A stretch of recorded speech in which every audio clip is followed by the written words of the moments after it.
بسم اللہ الرحمن الرحیم۔ السلام علیکم۔ سعودی اردو نیوز چینل کے ذریعے سعودی حالات حاضرہ کے بارے میں کچھ اہم خبریں آپ تمام بھائیوں سے شیئر کی جا رہی ہیں تاکہ آپ باخبر رہ سکیں۔ تفصیلات کچھ یہ ہیں کہ سعودی حکومت نے انٹرنیشنل پروازوں کی جاری ہونے سے پہلے کچھ اہم اقدامات شروع کر دیے ہیں۔ جیسے دوستوں، کوئی مہمان آتا ہے تو تمام لوگ گھر والے مہمانوں کو خوش آمدید کرنے کے لیے اہم اقدامات کرتے ہیں، اسی طرح کی کچھ کارروائیاں سعودی عرب کے ایئرپورٹس پر بھی دیکھی جا رہی ہیں، جس سے اس بات کی قوی امید ہے کہ بہت جلد انٹرنیشنل فلائٹس چلنا شروع ہو جائیں گی۔ چلے میں آپ کو جدہ لے کے چلتا ہوں۔ جدہ کے نئے کنگ عبدالعزیز انٹرنیشنل ایئرپورٹ کے ٹرمینل 1 سے سفر کرنے اور بیرون پروازوں سے یعنی انٹرنیشنل فلائٹ سے آنے والوں کو امیگریشن زون سے بین الاقوامی سفر زون آنے جانے کے لیے ٹرین کی مفت سہولت فراہم کی جا رہی ہے۔ کسی بھی سعودی عرب کے ہوائی اڈے پر یہ پہلی فیسلٹی ہے جو کہ ترقی یافتہ ممالک میں افراد کو دی جاتی ہے۔ سعودی حکومت نے انٹرنیشنل فلائٹ سے آنے والے افراد کو اب یہ سہولت فراہم کریں گے۔ جو بھی سعودی شہری یا غیر ملکی ڈومیسٹک فلائٹس کے ذریعے بھی آ جا رہے ہیں، اس سروس کو ان کے ذریعے ٹیسٹ کیا جا رہا ہے، جو کہ بڑی کامیابی کے ساتھ مکمل ہو رہا ہے۔ یاد رکھیں، سعودی عرب کے جدہ کے جو انٹرنیشنل ایئرپورٹ ہے وہاں پر یہ فیسلٹیز دے کر سعودی حکومت نے ترقی یافتہ ممالک میں شمولیت کا ایک اہم قدم اٹھایا ہے، جسے ہم اپریشیٹ کرتے ہیں۔ سعودی حکومت کا یہ اقدام یہ بات ظاہر کرتا ہے کہ انشاءاللہ آنے والے دنوں میں بہت جلد انٹرنیشنل فلائٹس کا اعلامیہ جاری ہو جائے گا، کیونکہ یہ اقدامات انٹرنیشنل فلائٹس کے مسافروں کے لیے ہیں جو کہ ابھی ٹیسٹ کیے جا رہے ہیں، تاکہ کسی بھی قسم کی اگر کوئی مشکل ہے تو اسے دور کیا جائے۔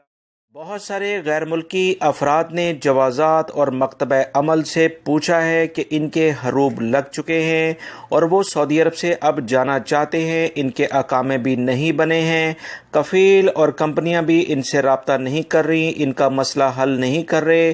اس سلسلے میں اب وہ کیا کریں؟ یاد رکھیں، میں نے کچھ دن پہلے بھی آپ تمام بھائیوں سے خبر شیئر کی تھی کہ حروب کا ختم کرنے کا سب سے پہلا طریقہ یہی ہے کہ آپ اپنے کفیل کمپنی سے رابطہ کریں کہ وہ آپ کا حروب کینسل کروا دیں۔ اگر وہ اس سلسلے میں آپ کی مدد نہیں کرتے تو پھر سعودی حکومت کے جو ادارے ہیں، مکتبہ عمل جسے آپ منسٹری آف لیبر کہتے ہیں، وزارت عمل، اکثر آپ کو جگہ جگہ لکھا ہوا نظر آتا ہوگا مختلف بلڈنگز پر، آپ وہاں جائیں، اپنی پوری روداد ان کو بتائیں کہ میں اپنے ملک جانا چاہتا ہوں، میرا کفیل کمپنی میری مدد نہیں کر رہے۔ آپ ان سے بتائیں تو مکتبہ عمل نے یہ آلریڈی اعلامیہ جاری کیا ہے کہ آپ کے کفیل کمپنی سے رابطہ کیا جائے گا کہ اس بندے کا جو بھی مسئلہ ہے اسے حل کیا جائے۔ اگر وہ اس سلسلے میں آپ کی مدد نہیں کرتے اور آپ پر ناجائز حروب لگایا گیا تھا تو اس سلسلے میں آپ کا حروب کینسل کر کے فائنل ایگزٹ لگوا دیا جائے گا۔ مکتبہ عمل اور جوازات کے آفیسز کھل گئے ہیں۔ جوازات کا بعد میں آفس میں آپ کو جانا پڑے گا۔ سب سے پہلے مکتبہ عمل آپ جائیں اور ان سے تمام کی تمام جو صورتحال ہے اس کے بارے میں آپ انہیں ڈیٹیل بتائیں تو انشاءاللہ آپ کی لازماً مدد ہوگی۔ مزید دوستو، انٹرنیشنل فلائٹس جیسے ہی ابھی کھلتی ہیں تو اس بارے میں امید ہے کہ سعودی حکومت کی جانب سے کوئی اعلامیہ جاری ہوگا، کیونکہ بہت سارے افراد مملکت میں ایسے موجود ہیں جو اپنے ملک جانا چاہتے ہیں۔ آپ نے اودا کا فارم بھی شاید فل کر لیا ہوگا اور حروب لگنے کی وجہ سے آپ کے لیے مشکلات پیدا ہو سکتی ہیں، مگر امید ہے کہ انشاءاللہ اگلے 15 سے 30 دنوں میں حروب سے متعلق کوئی اچھی خبر آئے گی، جس کے بارے میں کچھ اطلاعات جو موصول ہوئی تھیں اسی لحاظ سے یہ آپ سے بات کی جا رہی ہے۔ سعودی وزارت صحت کے ترجمان ڈاکٹر محمد العبد العلی نے اطمینان دلایا ہے کہ آنے والے دنوں کے دوران نئے وبائی مرض کورونا کے متاثرین کی تعداد انشاءاللہ کم ہوگی۔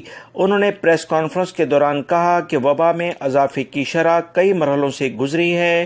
ابتدا میں وبا لگنے کی شرح زیادہ تھی، پھر اس میں کافی کمی آئی۔ جون کے شروع میں ایک بار پھر مریضوں کی تعداد میں اضافہ ہوا اور اب دوبارہ سے اس میں کمی ہو رہی ہے۔ وزارت صحت کے ترجمان نے تمام افراد کو یہ تنبیہ کرتے ہوئے بتایا ہے کہ حفاظتی تدابیر کی پابندی کم ہوگی تو متاثرین کی تعداد میں اضافہ ہوگا۔ جو بھی معاشرہ حفاظتی تدابیر کا اہتمام نہیں کرتا ہے اسے سخت نقصان اٹھانا پڑ رہا ہے۔ دنیا کے بہت ساری ممالک کی مثالیں ہمارے سامنے ہیں۔ سعودی ماہرین فلکیات نے کہا ہے کہ اس ہفتے کے دوران مملکت میں سب سے بڑے دن ریکارڈ کیے جائیں گے، دن جن کا دورانیہ سب سے زیادہ ہوگا اور راتیں چھوٹی ہو جائیں گی۔ اگلے ہفتے سے راتیں کچھ حصہ دن کا اپنے اندر سمیٹنا شروع کریں گی اور کچھ بیلنس ان میں ہوتا جائے گا، لہٰذا اس ہفتے دن بڑے ہوں گے اور راتیں کافی چھوٹی ہوں گی، جو کہ ایک قدرتی منظر ہے۔